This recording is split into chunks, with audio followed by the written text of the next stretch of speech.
buat FIFA Matchday nanti bulan September udah dirilis. Ada nama pemain yang udah nggak dipanggil, akhirnya dipanggil lagi di sini sama Coach Patrick Kluivert untuk pertandingan bulan September nih antara Indonesia lawan Kuwait sama Indonesia lawan Lebanon. Jadi nama-nama kayak Martin Paes nggak dipanggil karena cedera, terus juga Rafael Strijk juga nggak dipanggil, katanya bakal membela timnas 23. Ivar Yender juga nggak dipanggil, nggak tahu apa alasannya. Dan Olo Romani juga nggak dipanggil karena cedera. Asnawi dan Pertamarhan juga nggak dipanggil, Witan juga nggak dipanggil untuk FIFA Matchday nanti. Dan menariknya, Mark Locke kembali dipanggil sama Coach Patrick Kluivert untuk mengisi pos tengah dari timnas Indonesia nih, mungkin menggantikan Ivar Yender ya kan. Nah, menarik nih. Kita lihat nih gimana atau kita tunggu apa yang mau dibuat sama Coach Patrick Kluivert nih di laga uji coba nanti lawan Kuwait sama lawan Lebanon bulan September nanti. Menurut gue ya, di laga uji coba nanti yang perlu di apa namanya itu diterapkan sama tim pelatihan Coach Patrick Kluivert adalah cara kita transisi nih ketika musuh main dengan high press. Kita sih berharap ya, semoga Kuwait sama Lebanon nanti main dengan tempo tinggi dan main dengan high press. Karena apa? Karena lawan kita nanti bulan Oktober di ronde keempat kayak Arab Saudi sama Irak nih, hampir bisa dipastikan bakal main keluar menyerang, main dengan tempo cepat dan main dengan pressing tinggi, bakal untuk kemungkinan main dengan ultra ofensif dan pressing super tinggi. Dan ini kita, kalau kita lihat ya di ronde ketiga, di pertandingan terakhir lawan Jepang, ketika Jepang main dengan tempo cepat, main dengan high press, nih kita sangat-sangat kedodoran, sangat-sangat keteteran untuk menghadapi pola main dengan high pressing ini ya kan. Dan ini bisa menjadi satu pelajaran nih. Semoga aja nih ya, bila uji coba nanti Coach Patrick Kluivert nggak merombak taktiknya ataupun strateginya, tetap mempertahankan strategi yang lama dan memperbaiki beberapa kekurangan, terutama transisi itu dan cara menghadapi musuh yang main dengan pola high pressing dengan ball possession yang apik ya kan. Itu yang menjadi PR besar nih. Kuncinya apa ya? Kuncinya di jarak antar lini pemain kita nanti nih, antara back sama tengah, tengah sama depan, ketika musuh main dengan sirkulasi bola yang sangat cepat dan sering umpan-umpan terukur. Nah, ini yang mesti diantisipasi sama Indonesia nanti nih buat menghadapi lawan Arab Saudi sama Irak. Karena ya gue sih sangat yakin ya, gue prediksi nih Irak bakal memanfaatkan celah itu tuh, terutama di tengah Indonesia tuh, ketika musuh main high press sama Arab Saudi juga gitu tuh, pasti jarak di tengah Indonesia tuh banyak gapnya tuh, jarak antar lininya, apalagi tengah sama belakang tuh sering banget ada gap yang bisa dieksploitasi sama lawan Indonesia. Nah, mudah-mudahan nanti pas lawan Lebanon sama lawan Kuwait ini bisa dicari formulasinya nih, biar nanti pas lawan Arab Saudi sama Irak kita udah nggak kaget, udah siap tempur 100% dengan segala kemungkinan yang ada.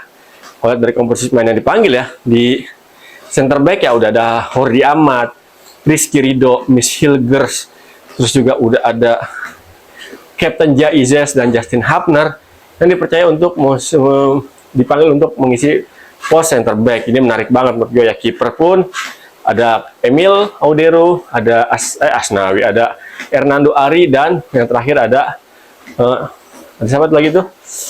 Nadio juga kembali dipanggil.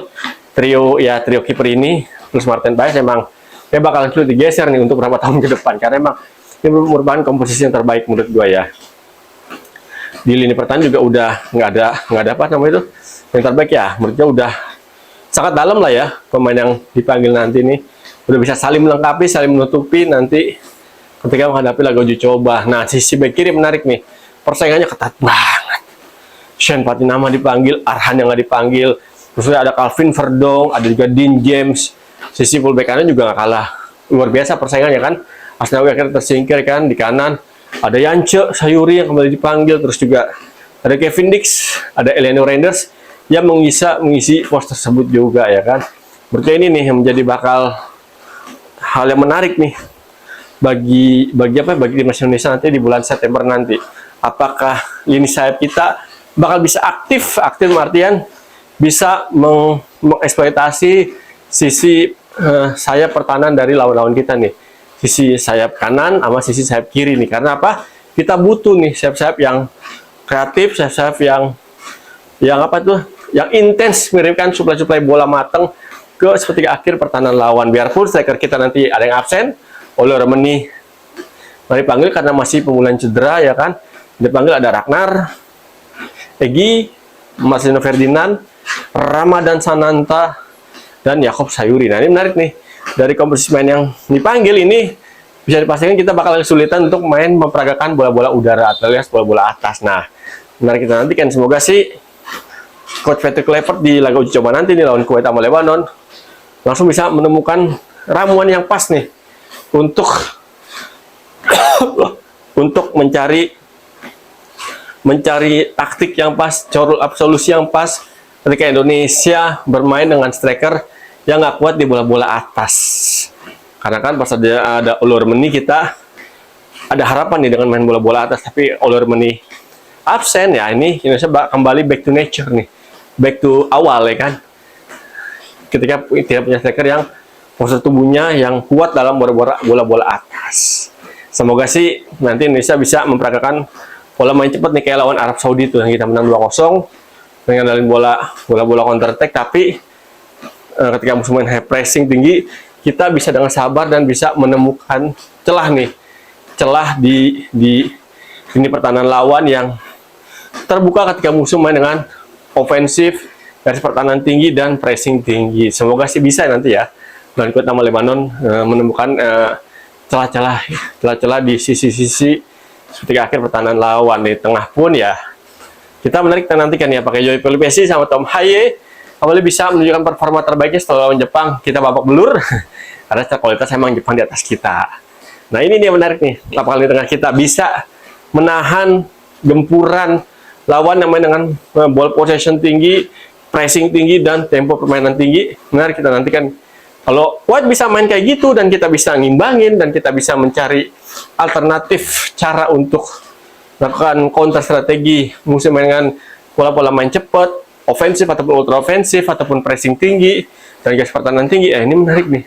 Kemungkinan besar kita bakal punya kesempatan untuk menjinakkan Arab Saudi dan Irak nanti di round keempat. Karena apa ya? Karena Arab Saudi sama Irak, gue prediksi ya, ini gue punya keyakinan 80% Arab Saudi sama Irak bakal main ofensif dan main dengan garis pertahanan tinggi, dan artian main dengan high pressing nanti pas ketemu Indonesia. Karena kelemahan Indonesia adalah ketika musuh main dengan high press dan main bola cepat, Indonesia kesulitan untuk mengembangkan permainan dan banyak celah nih di sisi pertahanan Indonesia sendiri. Nah, itu yang benar kita nantikan nih.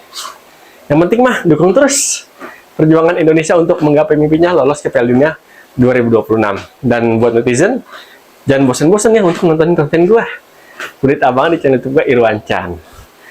Dan yang mau support, silakan. Jangan bosan-bosan untuk support dengan cara nonton, like, subscribe, komen, dan share. Thank you banget. Sekali lagi yang udah support YouTube gue sehingga YouTube gue makin berkembang.